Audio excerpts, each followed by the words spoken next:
Right, back with you on the Newsfeed PM. Thanks for staying on. South Africa's gambling industry has entered a new era of clarity and controversy following a Supreme Court of Appeal ruling that sharply, others say, limits what bookmakers can legally offer, while others says it does not. Now, the court found that under the Gauteng Gambling Act 4 of 1995, it is unlawful for bookmakers to take fixed odds bets on casino games such as roulette.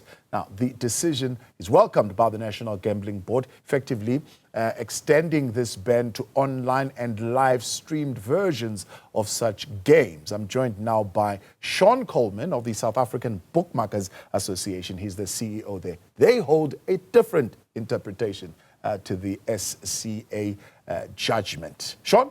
Good afternoon. Thank you very much for coming on. As I put it in your statement, you are saying, contrary to popular reports and opinions expressed in the media regarding this judgment, you are saying the decision by the SCA neither rules nor implies that licensed bookmakers throughout South Africa are prohibited by law from offering betting on the game of roulette or any other casino game. The National Gambling Board welcomes this and saying, well, this ruling confirms that bookmakers in South Africa are not allowed to offer roulette or casino-style games online. Where are you missing each other here? Good afternoon, Thabo. Thanks for the opportunity for us to set the record straight. I think just at the outset, it was quite irresponsible to read the media release of the National Gambling Board in relation to the subject matter, and it relies on an incredible leap of logic and something that started having people shout fire when there's actually no fire. The Supreme Court of Appeal judgment is quite narrow in its decision regarding Gauteng and the Gauteng Gambling Act very specifically, and that's because the structure of the legislation in Gauteng provides for a definition of a sporting event and doesn't, in essence, provide for the opportunity to bet on events or contingencies, which is found in all of the other provincial gambling board legislation. And so there is this limitation in the Gauteng province only. And as I say, it's an incredible leap of logic to then take something that's been decided by the court in Gauteng because of the narrow nature of the Gauteng legislation to now be determining that that's applicable to every single province in the country. Right. As we know, gambling is a concurrent competence in South Africa, and each province has its own provincial licensing authority or gambling board, and there are 9 sets of provincial gambling legislation. Some of them differ subtly and others differ materially in certain instances, and one could probably ascribe this situation in the Gauteng Act as a fairly material difference to the rest of the provinces, and that's what's created something of a conundrum. Yeah. So you are saying that the Act in Gauteng, particularly by the fact that it's not specific on the definition of sports betting, it means, therefore, this particular judgment does not apply to bookmakers who are offering that kind of betting online. No. What I'm saying is that the Gauteng Act provides for an opportunity to bet on sport and sporting events, whereas the other provincial legislation provides an opportunity for bookmakers to bet on sporting events and, in addition, what is commonly referred to as other events or contingencies. Yeah.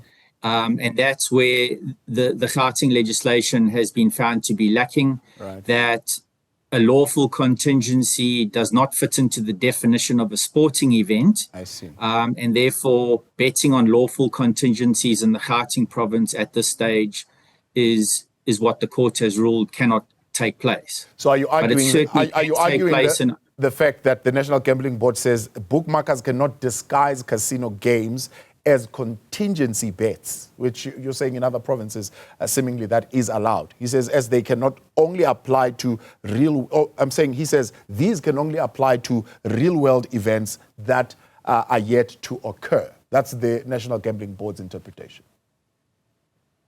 Yeah, I mean, again, they're entitled to their interpretation, and it's not one that we agree with. In the majority of the legislation, including in the National Gambling Act, an event or contingency is defined as an event or an occurrence, the outcome of which is unknown at the time the bet is struck. Now, betting on the outcome of, as an example, a live casino game meets the definition of a contingency. And so it's our contention that as long as the contingency is lawful, it's an event or occurrence, the outcome of which is unknown. So before the wheel spins or before the cards are dealt, at the time the bet is struck, then that's a lawful contingency on which a bookmaker is entitled to lay a fixed odds bet. So, I suppose then the debate would be on what is a real world event. Well, I don't think we need to get tripped up by those types of inferences because the legislation says nothing about a real world event. So when you look at the definition in black and white, it makes no reference to a real world event. So I don't know how the National Gambling Board reaches, that type of conclusion.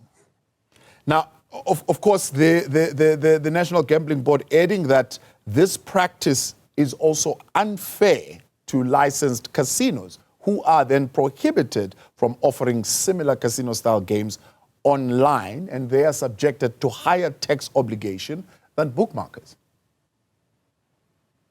Well, again, and respectfully so, it's somewhat disingenuous because I think it's common cause within the industry that the casino operators who hold casino licenses also hold fixed odds betting licenses and run fixed odds betting websites where they offer and compete in exactly the same way. Now, while yourself and the National Gambling Board are issuing statements going this way and that way, I'm led to believe that today Parliament is sitting and MPs are expected broadly to discuss the regulation of online gambling. They are arguing from a different point of view that this is a problem that is becoming a social ill. In fact, they call it a major social and public health issue. Look, I mean, as an industry, as a gambling industry as a whole, we haven't seen a National Gambling Board for over 10 years. The policy implementation and taking the industry forward has been severely lacking. It does appear now that they have an acting CEO, which was part of the media release. And there seems to be a degree of engagement again around this space, particularly because of the success and the performance of the gambling industry as a whole in tax generation through the provinces. I think it's also important for your viewers to know that the industry, the gambling industry itself, is one of the few that has a public-private sector partnership with the Responsible Gambling Foundation and makes monthly contributions to fund the association. And that comes out of the profits that are generated by the operators. And that public-private sector partnership has been going on for over 25 years and is one of the successes where both the industry and the Responsible Gambling Foundation have come together to fund problem gambling and to provide an outlet to deal with problem gamblers. Yeah. So do you share the opinion of Rise Mzansi that the National Gambling Board is not properly empowered for oversight and even to crack down on unlawful and illegal operations? Look, on a number of platforms and a number of forums, we've expressed the concern about the illegal market that is easily accessible by South African citizens. So we have this debate that's raging in the local market. But as a South African consumer, I can freely go and access an overseas website that's registered in Curacao or Malta or the Philippines. I can open up an account fairly seamlessly and I can actually engage in all of these types of games that offer no protection to South African consumers. And that's the part of the National Gambling Act that is unlawful and does constitute illegal gambling and unlawful gambling in terms of its interactive nature. And there's been little or no regulation in that space, or in any attempt by the regulator at national to shut that access down. Yeah. So and so we've expressed a degree of frustration with that. I mean, that illegal market is identified to be in excess of 50 billion rand. And what we're seeing, I think, in South Africa is, by our industry being able to compete and offer the similar types of products that were available illegally offshore, we use the term in the industry rechannelization, and we believe that we've been able to rechannel a lot of that money back from offshore locally, that's impacted on the tax generation and the spike that you see in the betting revenues that have been generated. Yeah. So as the Bookmakers Association, you're saying you would support a motion that seeks to curb this offshore illegality, but that seeks to support this movement that you've coined as rechannelization. In other words, as they are talking in Parliament about updating legislation, your view is that legislation that will help produce better protection is one that is in line, more or less, with that stance. Absolutely. And as the South African Bookmakers Association, we've been very active in this space for a while now, looking at the illegal market, engaging with the banking sector, engaging with the South African Banking Risk Intelligence Center in looking at this problem and trying to address it at the same time. So we like to think that we're putting our effort where our mouth is, and we'd be very happy to engage on any policy direction or on any potential legislative changes that could assist in this particular space, and others for that matter. Yeah. In terms of bringing clarity locally, domestically, that is, between yourselves and the gambling board on what constitutes interactive gambling and what should be permitted and not permitted online, what do you think can bring clarity to that? Well, I think the legislation currently is clear. But a lot depends on the policy direction where government and national want to go, particularly on the basis of the rechannelization and the taxation revenue, that is being generated now. The National Act is very clear of what constitutes interactive gambling. And part of the definitions, when you analyze that, it specifically excludes a bet. So I don't know how much more simple and how much more clear it needs to be that if you're betting, in terms of the legislation, it cannot constitute interactive gambling. And so, as I'm saying, I mean, that is varying interpretations. Others are saying, well, we need more clarity. I'm saying, what could take us to better clarity and common understanding?